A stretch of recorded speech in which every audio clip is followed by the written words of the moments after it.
This Monday marks 100 years since the Tulsa Race Massacre of 1921. President Biden and the First Lady will be in Tulsa to mark the anniversary. For years, the tragedy was hidden from most of America. Many people still don't understand the depth of the destruction. On May 31st, 1921, a white mob descended on the Greenwood neighborhood of Tulsa, Oklahoma, following rumors a black teen assaulted a white woman. What followed was a two-day slaughter that left as many as 300 black people dead and destroyed a thriving black business district. No one was ever charged with a crime. For more, let's bring in Oklahoma State Senator Kevin Matthews. He also leads the Tulsa Race Massacre Centennial Commission. State Senator Matthews, welcome. It's great to have you with us. So you grew up in Tulsa and are also a product of the Tulsa public school system. Yet you say you only first heard of the Tulsa Race Massacre when you were in your 30s, after your great uncle gave you a VHS tape. Is that correct? And why didn't you learn about it earlier? Yes, thank you for having me. And that is correct. And it's a shame. And I think this was Tulsa's dirty secret, not only in the white community, but in the black community as well. I live one block off of Greenwood today, grew up in North Tulsa, product of Tulsa Public Schools in the black community. And it was not taught to me in schools. And until my great uncle, my grandmother's brother, told me about it, I didn't know about it. I was shocked and in disbelief. Why do you think it managed to stay hidden for so long? I mean, was it a combination of shame, fear? Why was it able to stay under wraps for so long, something this significant?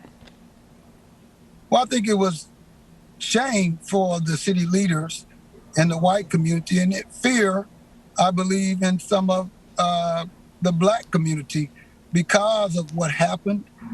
People taken in internment camp, people's businesses and homes burned down and their relatives killed. And some of the more progressive people moved to other states. And some of the people in internment camps were some of the people that stayed, that went through those traumatic events. And I believe that partially there are people that didn't want to see it happen again and didn't discuss it. And that's the way people used to handle terrible information at that time. And then I believe that the city leaders wanted to cover it up. So State Senator, Politico is reporting on a new state law in Oklahoma that would bar educators from requiring courses or teaching concepts that cause any individual to, quote, feel discomfort, guilt, anguish, or any other form of psychological distress due to their race or gender.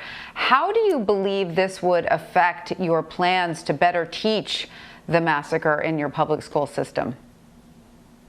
Well, first, we're going to teach it anyway. But when you talk about uncomfort around race or gender, then you're talking about even the Trail of Tears. And we're here in Native American country in Oklahoma. You're talking about women's suffrage when you're talking about sex, etc. You're talking about the Civil War if you're talking about things that are uncomfortable. And so I think it's ridiculous that we believe that that won't have an effect.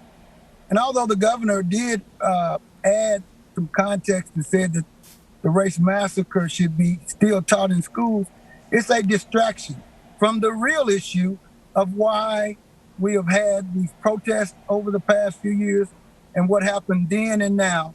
And it is black people being killed unnecessarily today by law enforcement officers, and back then by people in the government, people being deputized to loot and burn and kill people in our community. And so I believe that this is a distraction. And the real issue is the people that were killed then that we haven't found graves for yet, and the people today that are being killed by law enforcement officers in our city, like Terrence Crutcher, who died with his hands up walking away from police, Eric Harris, who died handcuffed by law enforcement officers. Monroe Berg killed driving away, all unarmed people, black people killed by law enforcement. And instead of talking about that, we're passing legislation like this, which is a distraction.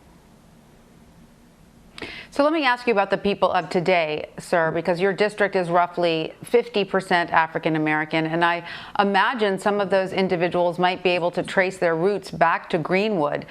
Do you believe that victims' families and their descendants should be given reparations for what happened 100 years ago? Or do you believe there's a better solution to help right the terrible wrongs of the past? I think there are several solutions, and I believe reparations is one of those.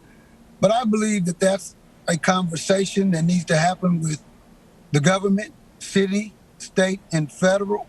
I believe that we have avoided doing that, and I think the time has come that we need to sit down and address that.